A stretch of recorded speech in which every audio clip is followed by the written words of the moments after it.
No Colexio de Campolongo este curso comezou con malas novas pro alumnado con necesidades especiais. A reducción de especialistas de audición e linguaxe e de pedagogía terapéutica. El año pasado teníamos un AL y medio que compartíamos con el Colegio Crespo Rivas y teníamos 3 PTs.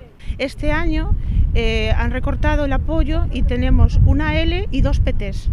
Verónica é nai dun alumna de 11 anos con xordeira profunda bilateral, implante coclear dobre e a maiores un trastorno da aprendizaxe asociado. A reducción do apoio dos especialistas súmase á varía dun dispositivo que precisa para minimizar o ruido ambiental que o centro non pode solicitar sen o visto bo de educación. Añadido a que esta semana, en concreto este miércoles, mi hija ha ido a foniatría, que es la profesional que le pauta las sesiones de logopeda, y le han dado el alta porque consideran también que las dificultades que presenta mi hija en este momento son, digamos, competencia del colegio, que tienen que trabajar en el aula con los apoyos.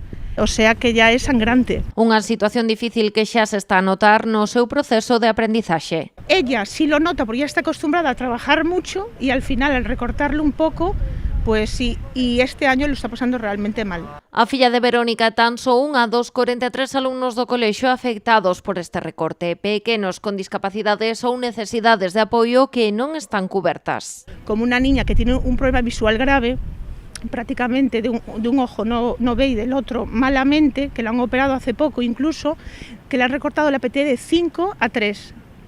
Y es un caso grave, o sea, son casos, hay niños con autismo grave. O centro comunicoulle esa situación o pasado 6 de novembro e as familias comezaron a mobilizarse. O 1 de decembro do 2025 solicitaron unha reunión coa inspectora de Educación Alejandra López, que aínda non foi atendida. No seu lugar foron remitidos á Valedora do Pobo. El colegio no se lo explica, la inspectora no nos recibe y nadie nos contesta. A Valedora do Pobo me mandó esta semana un correo explicándome que la Consejería de Educación no les manda los informes que ella requiere para ella tomar cartas en el asunto. El futuro de nuestros hijos al final pende de un hilo. Ademais dunha solución para esta problemática, demandan un reforzo do servizo de orientación. Otra orientadora a mayores, porque esta tiene muchísima carga con todos los niños que están teniendo y se están quedando niños con alguna dificultad, y para mí es súper importante que en estos años tan jóvenes, que antes de llegar al instituto